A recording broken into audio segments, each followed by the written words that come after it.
আমরা যে মা মেয়ে, আমার একটা ছোট মেয়ে ফাঁসে দাঁড়ায় রয়েছে, আমার আব্বুরে গুলি করেন না, আমার আব্বুরে মারেন না, আমার 6 বছরের বাচ্চারা হাজারি কান্নায় 4টা গুলি 2টা কোপ খাওয়ার পরও ও আমার বলতেছে তুমি গেটটা খোলো, আমি এইখানে আর উনি এইখানে, তুমি গেটটা খোলো, আমি ভিতরে ঢুকি, এরা আমার মাইরে ফেলতেছে। পর আমি বলতেছি আমি কি করবো, আমি তো অসহায়, আমি এদের সবার কাছে চাবির জন্য গেছি, কেউ আমার চাবি দেয় নাই, তুমি এই রাস্তা দিয়ে দৌড়ে যাই কারো বাসার ভিতরে ঢুকো, তুমি কারো বাসার ভিতরে যাইয়া ঢুকা। পরে কথা বললে উনি এখানে অজ্ঞান হয়ে পড়ে গেছে। দেশ জুড়ে তোলপাড় ওয়ালটন ফ্রিজ কিনে আপনিও হয়ে যেতে পারেন মিলেনিয়ার। 11:30, 11:35, 40 এরকম তালা লাগে। পরে কালকে হঠাৎ করে উনি 10:30 দারোয়ান আমার ডাক দেয়। পরে আমার মেয়ে বলতেছে আম্মু তোমার দারোয়ানে ডাকে। পরে আমি আসছি, আমি গেট খুলে আসার পরে দারোয়ান আমার বলতেছে ভাবি আপনার ভাইকে বলবেন, আপনার স্বামীকে বলবেন যেন 11টা বাজে উনি বাসায় চলে আসেন। আমি কই কেন, কী হয়েছে? এটা বাড়িওয়ালার আদেশ, আমি 11টা বাজে তালা দিয়ে দিব। আমি কই কেন, নিয়ম তো হচ্ছে 11:30, আর আমরা তো ব্যবসায়ী লোক, দেখেন আমাদের 11টায় দোকান বন্ধ করে, দোকান ক্লোজ করতে বাসায় আসতে আসতে 11:10 হয়ে যায়। উনি বলতেছে আমি এত কিছু জানি না, আমি কিন্তু গেটে তালা লাগাই দিব, আপনি কিছু জানেন না, বাইরের যে পরিস্থিতি খারাপ। আমি বলছি কেন, বাইরে কি? বাইরে মারামারি গোলাগুলি হচ্ছে, আপনি এগুলো কিছু জানেন না, বাইরে পরিস্থিতি খারাপ। আমি বলছি তা দাঁড়ান আমাকে বলে। আর আমি বলছি আচ্ছা বাইরে যেহেতু পরিস্থিতি খারাপ, আমি আমার স্বামীকে বলবো কালকে থেকে যেন, আগামীকালকে থেকে সে যেন 11টার আগে চলে আসে। আমি আচ্ছা বলে দেবো। হ্যাঁ, কথা বলে আমি রান্নাঘরে গিয়েছি, উনি আমাকে কথা বলে আমি গিয়েছি রান্নাঘরে, উনি এসে গেটে তালা দিয়ে দিছে, তালা দিয়ে দিছে। এই 2 মিনিটের মধ্যে কথাবার্তা হয়ে উনি 10:30টার মধ্যে গেটে তালা দিয়ে দিছে। তালা দেওয়ার পর ওই দিন ওরা বুয়ো কালকে আবার একটু তাড়াতাড়ি উনি চলে আসছে, উনি 11:15 বাজে উনি বাসায় চলে আসছে। বাসায় যখন হুন্ডার আওয়াজ, মোটরসাইকেলের আওয়াজ গেটের সামনে আসছে আর হর্ন বাজাচ্ছে, আর বলতেছে দারোয়ান বলতেছে দারোয়ান গেট খোলো। হেরে দারোয়ান ভাই বলে, দারোয়ান ভাই গেট খোলেন। আর আমার বড় মেয়েটা ছোটো মেয়েটা শব্দ শুনছে, 6 বছরের বাচ্চাটা বলতেছে আম্মু আমার আব্বু আসছে। এই কথা বলে ও বাসা থেকে আমাদের আগে বের হয়ে দরজা খুলে, ওরা বুঝুন দরজা খুলে রাখে, বের হয়ে ও গেটের সামনে চলে গেছেন। বাচ্চাটা এই হলো গেট, এই আমার বাচ্চাটা দেখতেছে যে গোলাগুলির শব্দ, ও এখানে চিৎকার করতেছে। আমি ভিতরে থেকে ওর বলতেছে আম্মু মনে বাইরে আগুন লাগছে, কারণ অনেকগুলো হুন্ডার আলো ভাবছিল আগুন লাগতেছে। আমি ভাবছিলাম ওর মোটরসাইকেল মনে হয় বাস্ট হয়ে গেছে কিনা। আমি চিৎকার দিয়ে দেখি যে না, গুলির শব্দ আর ওর কান্নার শব্দ। তখন আমি বাইরে আইতেছি, ও আমার বলতেছে তুমি গেট খোলো, গেট খোলো। আমি এখানে, আমার হাজব্যান্ড এখানে, ওদের সাথে লাপটি করে ঘুরতেছে, আমার বলতেছে গেট খোলো। তারপর আবার দারোয়ানের বলতেছে দারোয়ান গেট খোলো, গেট খোলো। আমি কি করছি, আমি আর দারোয়ানের ডাক দিই নাই। আমার চিন্তা হচ্ছে গেটে তো তালা লাগানো না, গেটের ছিটকানি, কারণ ও প্রতিদিন গেটের ছিটকানি দিয়ে দেয়। আমি ছিটকানিটা খুলে আমার হাজব্যান্ডকে ভিতরে ঢুকাই আমি ছিটকানি লাগাই দিব। প্রয়োজন আমরা মা মেয়ে 2জন, আমরা কি পারতাম না একটা মানুষ সামনে ধরতে মরে দিলে আমি মরে যেতাম। আমার হাজব্যান্ডটা সেফটি থাকতাম, ওনার বাসার ভিতরে ঢুকাই দিতাম। দেখি গেটের মধ্যে তালা ঝুলানো, তালা ঝুলানোর পরে তালা আটকানোর পরে পাশে দারোয়ান থাকে। আমি দারোয়ানের চিৎকার করে ডাকতেছি ভাই গেটটা খুলেন, গেটটা খুলেন, আপনারা কে কোথায় আছেন বাইরে হয়ে আসেন, আমার স্বামীরে মেরে ফেলতেছে, আপনারা সবাই বের হয়ে আসেন। ওনাদের কোনো সারা শব্দ নাই। আমি একবার গেটে আসি, আবার আমার স্বামী যে চিৎকার করে তোমরা গেট খোলো, গেট খোলো, আমি আবার এখানে আসি। উনি আবার ব্লকের কাছে মাপ চাইতেছে, ভাই আমারও ক্ষমা করে দেন, আমার অপরাধটা কি আমার মাপ করে দেন, আর চিৎকার করতেছে মাগো মাগো বলে। আমি আবার দারোয়ানের কাছে আসি, আবার এখানে আসি, আবার দারোয়ান।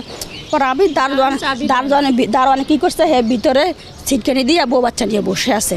আমি বাইরে থেকে দরজারে টানতে আসি, শুধু দরজাটা খোলো, দরজাটা খোলো। পরে হঠাৎ করে আমি পাশে একটা জানালা ছিল এমন, আমি জানালাটা খুলছি। আমি এরা কই গেল? পরে জানালা খুলি দেখি এই বউ বাচ্চা নিয়ে বসে আছে। আমি জানালা খোলার সাথে সাথে উনি লাইট জ্বালাই দিছি বেটা। লাইট জ্বালানোর পর আমি বলতেছি আপনি ভিতরে কেন? আপনি ভিতরেও ছিটকানি দিছেন, ঘরে বাসার পকেট গেটও তালা দিছেন, পকেট গেটের মেন গেটও তালা দিছেন, আপনি ভিতরে কেন? আপনি বের হয়ে আসেন, আমার স্বামী এখানে মরে যাচ্ছে আর আপনি ভিতরে বসে আছেন, বের হয়ে আসেন। তখন ওনার একটা ছেলে আছে আমার ভাইয়ের মতো, পরে ও বের হয়েছে। আমি ওর ধাক্কা দিয়ে পালাইয়া ওই ভিতরে বেটা এখনও বাইর হয় নাই। আমি এর হাত ধরে বাসা থেকে ওরা টাইনা বের করি। আমি বলতেছি আমি যখন ওরা হাত ধরে টাইনে বের করি, ও আমার বলে ভাবি কী হয়েছে? হ্যাঁ, আমার বলে ভাবি কী হয়েছে? আমি কী হয়েছে মানে আমার স্বামীরে বাইরে মেরে ফেলতেছে গুলি করে, আর আপনি এখানে বলতেছেন কী হয়েছে? আমার চিৎকার পুরো এলাকার লোকে শুনছে, আপনি বুঝে এখানে আমার চিৎকার শুনতে পাচ্ছেন না? বাসার চাবি কই, আমার চাবি দেন, আমি গেট খুলি আমার জামাইরে বাসাই। ও আমারে বলে এভাবে ও দাঁড়ানো, ও আমার বলে আমার কাছে চাবি নাই, চাবি 3 তলায় আছে, আপনি 3 তলা থেকে চাবি নিয়ে আসেন। তখন আমি ওনারা রাইখে হ্যাঁ ম্যানেজারের কাছে চাবি আছে, আপনি ম্যানেজারের কাছে যান। বাড়িওয়ালা আমেরিকা থাকে, ম্যানেজারের কাছে যান, ওনার কাছে চাবি আছে। তখন আমি ম্যানেজারের কাছে 3 তলায় চলে গেলাম। চলে যাই আমি ম্যানেজারের দরজা পিটাইতে অনেকক্ষণ পর্যন্ত আমি লাথি দিছি, থাবড়াইছি, মাথা দিয়ে বাইরেছি, এরা কেউ গেট খুলে নাই। বাসার একটা ভাড়াটিয়া ছিল, উনি হালকা একটু গেটটা খুলে আমার বলে, ভাবি কি হয়েছে? আমি বলি, ভাবি বাইরে আমার জামাইরে গুলি করে মেরে ফেলতেছে, কেউ আসতেছে না, আমার একটু কেউ সাহায্য কর। এই কথা বলার সাথে সাথে উনি ঠাস করে দরজাটা বন্ধ করে ফেলছেন। ভাড়াটিয়া দরজাটা বন্ধ করার পর আমি আবার বাড়ি এলাম, দরজার সামনে গেছি, আপনারা গেটটা খুলেন, আমার আল্লাহর রাস্তায় চাবিটা দেন, আমার জামাইয়ের জীবনটা ভিক্ষে দেন, আপনারা বের হয়ে আসেন, কেউ আসে নাই। পরে আবার আমি নিচে আসছি, তখন দারোয়ান আর ওর বাচ্চা কাচ্চা ওরা তো বাইরে, আমি তো হেদেরকে টান্না বাইর করছে, হেরা হাউমাউ করতেছে, আমার মেয়েরও ওখানে ছিল, হাউমাউ করতেছে, কিন্তু গেটেরা খুলে নাই। আমার স্বামী এই জায়গায় গেটের বাইরে, তখন রাত্রে 11:30টায়। না, ওই যে গোলাগুলির শব্দ, তখন আমার স্বামী তখন সন্ত্রাসী ব্যাগ নিয়ে যাওয়ার পরে নিচে না কিনা নাই, আমার স্বামী গেটের এই পাশে আর আমি এই পাশে দরজার সাথে। তখন ও আমার বলতেছে, আমি তো লাইটের আলো দেখতেছি সব, হেরে যে কোপাইতেছে, গুলি করতেছে। পরে ও আমার 4টা গুলি 2টা কোপ খাওয়ার পরও ও আমার বলতেছে, তুমি গেটটা খোলো, আমি এইখানে আর উনি এইখানে, তুমি গেটটা খোলো, আমি ভিতরে ঢুকি, এরা আমার মাইরে ফেলতেছে। পরে আমি বলতেছি, আমি কি করবো, আমি তো অসহায়, আমি এদের সবার কাছে চাবির জন্য গেছি, কেউ আমার চাবি দেয় নাই। তুমি এই রাস্তা দিয়ে দৌড়ে যাই কারো বাসার ভিতরে ঢুকো, তুমি কারো বাসার ভিতরে যাই ঢুকা। পরে এ কথা বললে উনি এখানে অজ্ঞান হয়ে পড়ে গেছে। পড়ে যাওয়ার পরে আমি দেখতেছি উনি গেটের সামনে শুয়ে গেছে অজ্ঞান হয়ে, আর রক্ত পুরো শরীর বাইসে গেছে। আমি পরে আবার 3 তলায় গিয়েছি বাড়িওয়ালার কাছে, আমি আবার 3 তলায় ম্যানেজারের কাছে গেছি, আমার চাবিটা দেন, কেউ দরজা খোলে নাই, আমার একটা কথা সারাও কেউ দেয় নাই। পরে আমি নিরুপায় হয়ে ওখানে গ্যারেজে সিঁড়ি আছে, দেখবেন ওই সিঁড়ির সাথে আমি সেজদা দিয়ে পড়ে আছি। আমি আল্লাহ, এখানে আমার কেউ নেই, তুমি রক্ষা করো। আমি ওখানে সেজদা দিয়ে পড়ে থাকি, কিছুক্ষণ পর উঠে এসে দেখি আমার স্বামী নাই।